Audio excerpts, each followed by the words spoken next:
Hello， 大家好，我是暗成。从这期节目开始，我将正式解说《JoJo Lands》第9部的故事。那么话不多说，我们正式开始。这听起来或许很不合常理，但这就是一个臭小鬼成为海岛大亨的故事。这就是乔迪奥·乔斯达的故事，而这个故事发生在太平洋中部一个名为夏威夷的地方。话说这一天啊，炎炎夏日，观光海岛，风景宜人，是鸟语花香。身材火辣也引人流连忘返。这座名为欧阿湖的美丽岛屿海港边上，正巧有一辆重卡警车，正看似百无聊赖地进行着日间巡逻工作。只不过这才没一会儿的功夫，他们便盯上了前方载着俩冲浪板的皮卡。不论是戴着墨镜的大壮，还是面露凶光的小胡子，都没有露出半点好脸色。显然，哪怕前方车辆没有违规行为，怕不也是会莫名其妙地变出些许来。开门下车，动作一气呵成，目标车辆内嘈杂的音乐也随着肥胖小胡子的不断接近而愈发令人感到不悦。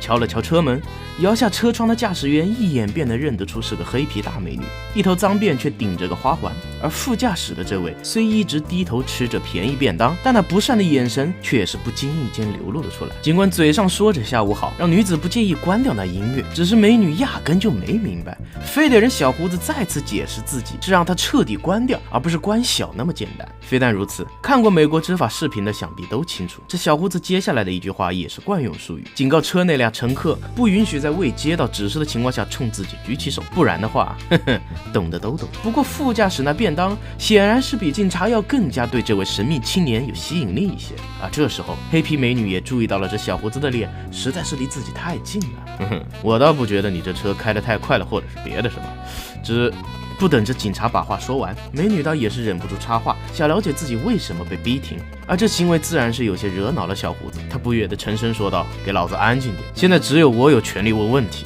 听好了，你这辆车开的实在是太不稳当了。来，让本警官问你几个最基本的问题。首先，把你的双手都老老实实的放在方向盘上，别乱动。然后，你的驾驶执照和身份证全都乖乖递上来，懂吗？”尽管美女表明早已将手放在方向盘上了，但对于自己驾驶不稳却抱有疑问。话虽如此，他这才是数秒的功夫，顿时是大便一样的娇声喊道：“好啊，懂了，警官。”说着便扭身将手插入了自己的后。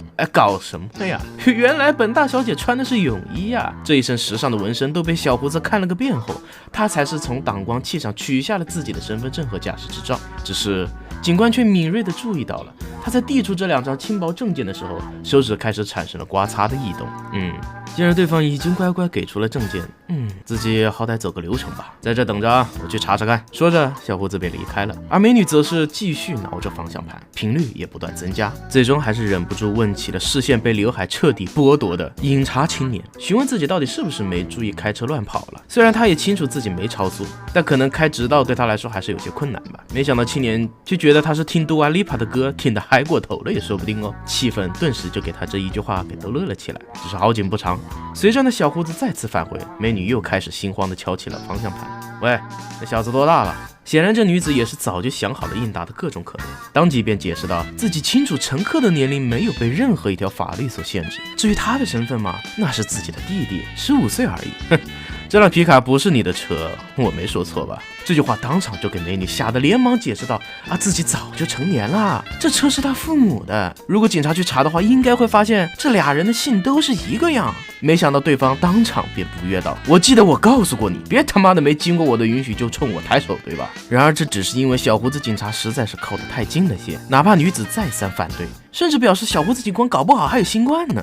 难不成因为我是白人你就觉得我没资格接近你是吗？当即被吓出冷汗的美女大声反对道，自己没有任何这么说的意思。然而小胡子仍然是右手压着自己的枪套，左手指着他俩怒声道：“请给我离开这辆车，我现在要进行突击检查。”显然这种刁难也是把这两人给逼急了，真正说出了原文中唯一的一句脏话：“他妈的到底是为什么？开什么玩笑啊！”五指并拢，高高举过头顶，转过身来，脸朝着车。嘴上虽然说着开什么玩笑，他毕竟面对执法人员，美女也不得不服从。你身上、车上是否有携带武器或者是毒品？开什么玩笑呢？我他妈怎么可能会有啊？我们刚刚游完泳准备回家，好吧？如果有的话，我他妈穿的泳衣往哪藏啊？话毕，砰的一声，这小胡子便将女子反手一扣，撞放在了坚实的汽车上，那不干净的猪手也顺势抓住了女子的臀部。对这一声巨响，不论是刘海青年，亦或是那将身子探出车外的搭档，此时也都搞不清楚到底发生了什么。然而不雅的呼吸声和难看的姿势也逐渐开始出现在车旁，并且随着角度的变化，呼吸声也愈发的沉重，距离也近得不能再近。富有弹力的泳衣根本无法阻止淫血的侵入。只要在车辆发生不合理行驶的时候，警察呀是有权利自行决定开始调查的。这小胡子一边打着美国宪法中的擦边球，一边用身体执行着他那套下贱的歪理。你说你身上没地方藏东西，别开玩笑了，要我说你就有呢。毕竟女人身上可比男人身上能藏的地方多，不是吗？喂，你一个人搞得定吗？闹什么的这么久？没事的。我这边没什么情况，你就待在那边就好了啊。转过身来，这小胡子甚至不顾搭档随时可能上来查看情况，愈发变本加厉地说着：“我们警察呀，可是有着职责保护公众生活的安全，你说是不是啊？所以啊，我们也得必须查看任何一处可能藏匿危险的潮湿角落呢。看来小姐你呀，还没明白我的意思哦。”然而，当他下贱的蹄子插入不可描述的地方后，这样只会让我更兴奋哦。这句话原本应当用相当低俗的语气流出小胡子的嘴巴，只是当其真的从那里找到一张全新的证件后，事情就朝着完全不同的方向开始发展。小鬼，给我回到车里去，没人让你下车啊！处于后方视角的墨镜警官就在此时大吼了一声，也彻底让事态恶化。看着自己那被当街猥亵的同伴，青年的眼神当场洞穿了自己厚重的刘海，死死盯着那人渣，怒气化作寒意，冷声道：“喂，你他妈的在做什么？”起身踏步，少年也不多说，当即便离开了自己的皮卡副驾驶，从前方绕了过去。喂，小鬼，给我回到车上去啊！刚出一条命令，这冲上前来的墨迹警官想也没想就吼出了第二条命令：不许动，待在原地不许动。然而回应这二人的却是青年赤裸裸的威胁：放开你的脏手，听得懂吗？现在就放开，否则死。心跳在颤抖，频率在飙升。墨镜警察和小胡子都没明白这家伙到底闹的哪一出，什么年纪气盛是吧？然而被玷污着的美女却是知道已经没有回头路了，嘴上颤抖地喊着不要啊！也不知道是因为看到了枪口，还是知道那个彻底被惹毛的青年将会做出什么事。待在那不许动，立马跪下！嗖的一声，两把手枪同时对准了青年，只是这种威胁却根本不足以拦住青年前进的步伐。我们说了不许动，现在给我跪下！我们是认真的！不想看到惨剧发生的美女也终于是喊出了那青年的名称乔迪奥，试图让他返回车里，并表示只要他不出手，自己肯定会没事的。非但如此，心善交集的他还赶忙喊道：自己的弟弟还是未成年，别他妈的拿枪指着他，把手举到脑后，就现在给我把手放到脑后。说着，警察就伸出了自己的手抓向少年，枪口也不忘对准他的大脑。滴答，海滨雨滴突如其来的亲吻了他的手指，砰砰一声巨响，人仰马翻。疑惑和恐惧随着这幕景象混杂着击晕了那小胡子的大脑，让举着手枪的他根本无法思考。但美女却已经是不打算再出声，毕竟为时已晚了。那青年压根不顾小胡子的愣声嘀咕，也没去看背后被雨滴压扁的警察一眼，仍旧随意甩着自己的手臂朝前，朝邪恶走去。落下又起伏，不属于这个世界的神秘雨滴，在能看到的人眼中，全部来自于那青年头顶的神秘存在，是替身，是四足超大行走替身，是替身使者，是名为乔迪奥的替身使者。你做了什么？我操，你他妈到底做了什么啊？你他妈的到底做了什么呀？你不要过来啊！